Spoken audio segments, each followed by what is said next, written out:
Zee 24 तास, एक पाऊल पुढे. नेत्यांनो, बोललात काय, झालं काय, या विषयावर आपण चर्चा करतोय. विधिमंडळाचं अधिवेशन संपन्न झालं. विधिमंडळाच्या आधी झी 24 तास बरोबरच्या चहापानामध्ये विरोधी पक्षाचे नेते, विरोधी पक्षाचे सदस्य आणि सत्तारूढ पक्षाचे सदस्य यांचं आम्ही एकत्र चहापान घडवलं होतं. त्यात अनेक मुद्दे वर आलेले होते. खरोखरच ते मुद्दे मांडले गेले का? ते मुद्दे मांडले गेले असतील तर त्यावर ऍक्शन झाली का? त्यावर निर्णय झाले का? याच्यावर आम्ही चर्चा करतोय. आता आपण ही चर्चा ऐकली, त्यात 63-83% आमदार जरी त्या ठिकाणी उपस्थित असले तरी आतमध्ये सभागृहात तेवढे नसतात, असा एक धक्कादायक खुलासा अभय देशपांडे यांनी केला. अभय देशपांडे गेले अनेक वर्ष अशा प्रकारची अधिवेशनं कव्हर करत असतात. तशीच अनेक अधिवेशनं आमचे प्रतिनिधी दीपक भातुसे यांनी केली आहेत. मला जायचं दीपक भातुसे यांच्याकडे. दीपकजी, मला सांगा, आपण चहापाने ऐकलेलं होतं, अधिवेशनही पाहिलंय, मला सांगा, खरोखरच सरकार असंवेदनशील होतं असं आपल्याला वाटतं का? दुसरी गोष्ट, आश्वासनं दिली गेली, नितीन सरदेसाई म्हणतात त्याप्रमाणे, परंतु कृतीविषयी त्यांच्या मनात जी भीती वाटतेय ती साधार आहे का? आणि तिसरा आणि अत्यंत महत्त्वाचा प्रश्न म्हणजे, इतक्या प्रचंड मोठ्या प्रमाणात संधी उपलब्ध असूनही विरोधी पक्षांनी आपली बाजू व्यवस्थितपणे लावून धरली का? एक मुद्दा लक्षात घेतला पाहिजे. अभयने मगाशी ज्याप्रमाणे सांगितलं की सरकार गेंड्याच्या कातडीचं झालंय का असा प्रश्न पडतो. कारण सभागृहात आक्रमकता दाखवल्याशिवाय कुठलाही प्रश्न सुटत नाही, अशी आजची स्थिती आहे.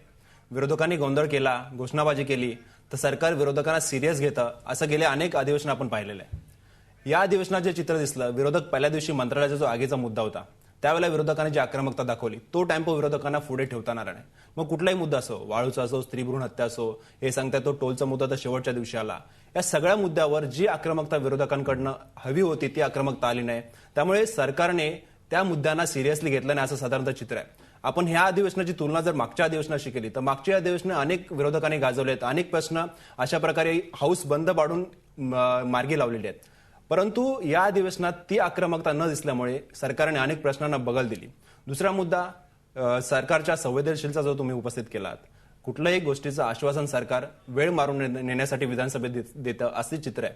विरोधकांना शांत करायचं, हो ला हो उत्तर द्यायचं. अनेक आमदार तर प्रश्न विचारतात, मंत्र्यांकडनं उत्तर असतं हो, पण त्या होचं पुढे काय होतं?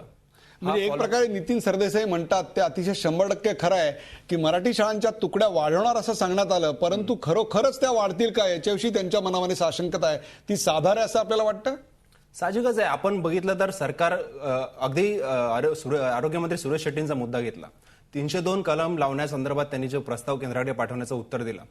जितेंद्र आव्हाडांनी प्रश्न विचारला, लावणार का तुम्ही, प्रस्ताव पाठवणार का? स्त्री भ्रूण हत्येच्या विरोधामध्ये सदोष मनुष्यवधाचा त्यांनी, बरोबर, तर होला त्यांनी हो उत्तर दिलं. जितेंद्र आव्हाडांनी प्रश्न उपस्थित केला, तुम्ही हा प्रस्ताव केंद्राकडे पाठवणार का? आरोग्यमंत्र्यांनी हो केला. परंतु नंतर त्याचं पुढे काय झालं, अगदी सरदेसाई सुद्धा सांगतील, तो मुद्दा खरोखर 302 लावण्यासारखा आहे का तो गुन्हा, याची कुठलीही पडताळणी नाही, कुठलाही अभ्यास नाही. थेट उत्तर दिलं आरोग्यमंत्र्यांनी की आम्ही तसा प्रस्ताव केंद्राकडे पाठवू. नंतर तोच त्या संदर्भात कुठलाही फॉलोअप आरोग्यमंत्र्यांनी घेतला नाही. मीडियाशी आरोग्यमंत्री त्या विषयावर बोलले नाही. सामाजिक स्तरातून त्याच्यावर प्रचंड टीका झाली. हे असे अनेक आपल्यासोबत संसदीय कार्यमंत्री हर्षवर्धन पाटील या ठिकाणी आहेत. हर्षवर्धनजी, आपलं स्वागत. आपल्यासोबत एकनाथराव खडसे, नितीन सरदेसाई आहेत, राजकीय विश्लेषक अभय देशपांडे हेही आहेत.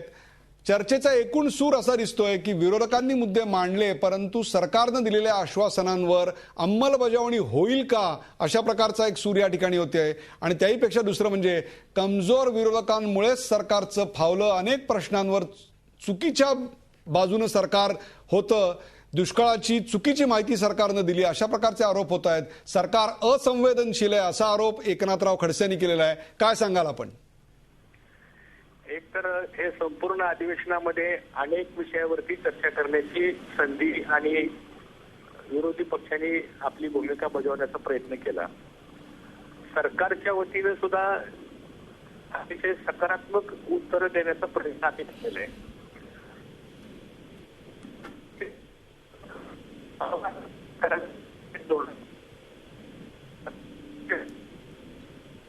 संसदीय कार्यमंत्री हर्षवर्धन पाटील यांचा आवाज आपल्यापर्यंत येत नाहीये. मला जायचं एकनाथराव खडसेंकडे. एकनाथराव, मला सांगा, दोन्ही पत्रकार असं सांगतायत की सरकारनं दिलेली माहिती ही अपुरी होती आणि त्याहीपेक्षा सुद्धा ती चुकीची होती. दुष्काळाच्या बाबतीत विशेषतः ते म्हणतायत. आपलं हेच मत आहे?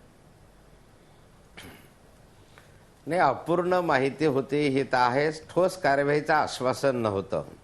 आणि मगाशी जे मी सांगितलं तुम्हाला, आणि दीपक भातुसे किंवा देशपांडे साहेबांच्या बोलण्यात याला ही गोष्ट खरी आहे की उपस्थिती त्या संदर्भामध्ये दोन्ही बाजूला चिंताजनक स्थिती असते, कारण पहिले 2-3 तास आमदार थांबतात, नंतर हळूहळू त्यांची संख्या कमी होते. पण आक्रमकतेनं प्रश्न मांडले नाहीत असं नाही आहे. विरोधी पक्ष म्हणून मी तर मोठ्या आक्रमकतेनं प्रश्न मांडतो, कठोर प्रहार करतो. परंतु दुर्दैवाने मला जे उत्तरं ऐकायला मिळतात सभागृहामध्ये, माननीय अजितदादा पवारांनी 2-3 वेळा मला सांगितलं, खडसे साहेब महागाई आहे, भ्रष्टाचार आहे, घोटाळे तुम्ही काढता, आवाज वाढवून तुम्ही बोलता, हे सगळं जरी तुम्ही मांडत असलात तरी जनता तुम्हाला निवडून देत नाही, आम्हालाच देता ना. 15 वर्ष झाले आम्ही निवडूनच येतो, तुम्ही एवढं सगळं आवाज म्हणजे एक प्रकारे अभय देशपांडे जे म्हणतायत की सत्तेचा माज आलेला आहे, तोही सत्य असं आपण म्हणताय. हे विधानसभेमध्ये 3-3, 4-4 मंत्र्यांनी मला असं उत्तर दिलं की किती महागाई झाली, 20 टंचाई आली, भ्रष्टाचार झाला, तरी आम्हाला निवडून दिलेला आहे 15 वर्ष. आणि यामुळे गेंड्याच्या कातडीचे झाले, संवेदना ह्यांच्यामध्ये नाही आहे. विरोधकांनी आक्रमकतेने प्रश्न मांडले नाहीत असं नाही आहेत, परंतु या संदर्भामध्ये आक्रमकता म्हणजे कुठे, भाषणांमधली आक्रमकता, आकडेवारीतली आक्रमकता. परंतु अपेक्षा कशी असते, साधारणतः सभागृह बंद पाडलं पाहिजे, एखादा मुद्दा शेवटपर्यंत लावून धरला पाहिजे, मला मान्य आहे. परंतु एखादा मुद्दा शेवटपर्यंत लावत असताना कमी कालावधीमध्ये बाकीचे मुद्दे बाजूला पडतात. ही अपेक्षा विरोधकांकडे, सारे मुद्दे तुम्ही मांडलेच पाहिजे, त्यांच्यावर तुम्ही भांडलेच पाहिजे, वेळ तेवढा अपुरा देतं, सरकार पळ काढतं. आणि अशा स्थितीमध्ये जे काही मिळेल त्या दृष्टिकोनातनं प्रहार करण्याचं काम आम्ही सातत्यानं करतच आलेलो आहे आणि करू यापुढे. एकनाथराव, मला आत्ता ब्रेक घ्यायचा आहे, परंतु ब्रेकवर जाण्यापूर्वी नंतरचा प्रश्न मी तुम्हाला आत्ताच सांगतोय की हा जो तुमचा आक्रमकपणा आहे, हा अभय देशपांडे म्हणतात त्याच्यापणे फक्त 20 ते 22 जणांच्यात दिसतो 288 पैकी. बाकीच्या अनेक विरोधी पक्षाच्या आमदारांमध्ये का दिसत नाही, याच्यावरच आपण चर्चा करणार आहोत. कुठे जाऊ नका, पाहत राहा झी24 तास. नेत्यांनो, बोललात काय, त्याही पेक्षा झालं काय या अधिवेशनात. झी 24 तास, एक पाऊल पुढे.